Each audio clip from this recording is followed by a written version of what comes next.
tonight.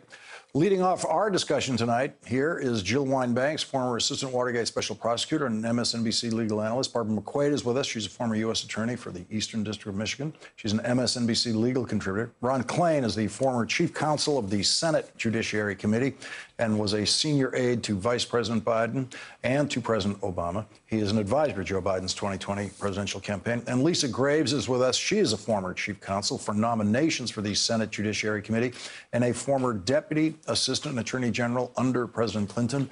Ron Klain, let me start with you on what you saw in this Judiciary Committee hearing tonight. This is one of the most historic moments that any of those members of that committee will experience. It was, Lawrence. I think what you saw was the Democrats proceeding on the evidence and the facts, making the case with some reluctance about having to do what they're doing. And the Republicans really just kind of throwing in the towel. They don't really have a defense of the president. They don't really have a defense of his conduct. They make some lame arguments about the procedural defects they claim in this process. But basically, they are just sitting there waiting for this to be over because they know that the House is going to do its job, and this committee will proceed to vote tomorrow, probably, on articles of impeachment. Jill Wine-Banks, we always turn to you for how this differs from the version of this that occurred during the Nixon impeachment in that same committee. Well, first of all, what I heard is pretty much what Ron heard, with the Republicans having no factual rebuttal to anything that the Democrats are saying, and they are holding firm, which is something that didn't happen during Watergate. During Watergate, the Republicans actually listened to the facts. I've heard an argument that this is happening too fast, but it's happening fast because Donald Trump did what he did in public, and it was discovered immediately, it was reported immediately, and that's why it happened quickly.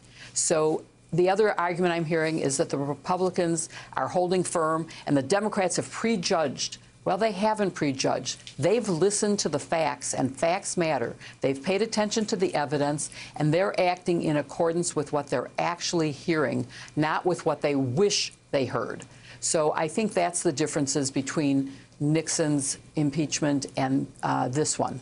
With most Republicans, not all, but most Republicans not referring to any of the facts of the case, Congressman Eric Swalwell used his time to remind the Republicans of the facts of the case. Let's listen to what Congressman Swalwell had to say. The facts here are not in dispute. Donald Trump abused his power by putting his pure personal gain over our country. Here are the facts. Donald Trump directed Rudy Giuliani to smear his political rival. Donald Trump fired an anti-corruption ambassador who stood in his way. Donald Trump withheld $391 million in aid that was essential to Ukraine. And Donald Trump withheld a White House meeting unless Ukraine's president would do him a favor. In this scheme, Donald Trump was not an incidental player. He was the central player. And anything we don't know about what Donald Trump did is because Donald Trump continues to this moment to block us from knowing. Donald Trump used his office to abuse his power to re-elect himself. Barbara McQuaid, what did you make of that summary of the case against Donald Trump? I thought Congressman Swalwell did an excellent job of summarizing the case there, just as he did in the questioning in yesterday's hearing, where he asked the counsel for the Democrats in a similar way. He asked a series of questions, all of which elicited the same answer. You know, who was it who hired Rudy Giuliani to smear Joe Biden? President Trump. Who was it who withheld the aid? President Trump. Who was it who withheld the White House meeting? President Trump. And so focusing that this was not a rogue Rudy Giuliani, this was not underlings at the State Department, this was President Trump utilizing his office to put his own personal political interests ahead of the interests of the country. And I think when you frame it that way, it really makes the question of impeachment a very compelling one. Lisa Graves, we heard a vast array of irrelevant things thrown into the mix by Republicans tonight. My favorite included dragging in Robert De Niro and Kathy Griffin and complaining about how the President of the United States has suffered so much, including negative things said about him by Robert De Niro and Kathy Griffin. It's hard. That to me is the best description of the emptiness of the defense case that we were hearing tonight. I think that's right. And one of the things that really struck me is just how little the Republicans have to say. They were subdued tonight, but they lied and they continue to obfuscate for this president.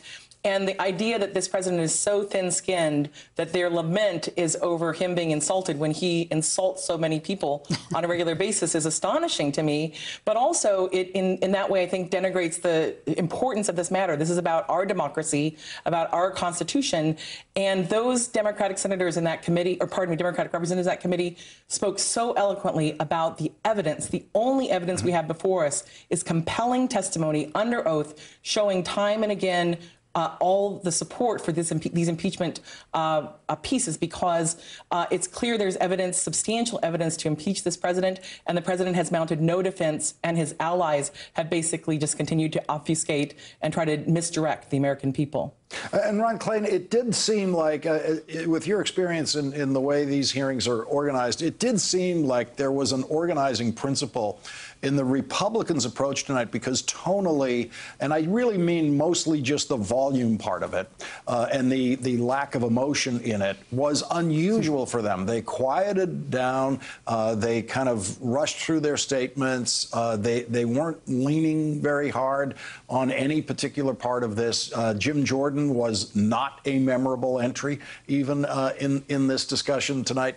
And that seems like a coordinated decision of some kind. Yeah, I think from their perspective, they're trying to make what happened over on the Senate side today in the Senate Judiciary Committee, the hearing on the IG report, the news of the day. But I think, Lawrence, that's going to be a very, very failed effort. I mean, we've only had a president get to this stage of the impeachment process 4 times in the 230-year history of this country. And nothing that happened today in the Senate Judiciary Committee is going to change the historic nature of what's happening in the House tonight, change the historic significance of the House's action to move towards impeachment, and certainly none of it's in any way, shape, or form relevant to the conduct that the House is looking at today. So I think they've got a very tactical approach here for a very historic moment, and I think they've missed the mark once again very badly.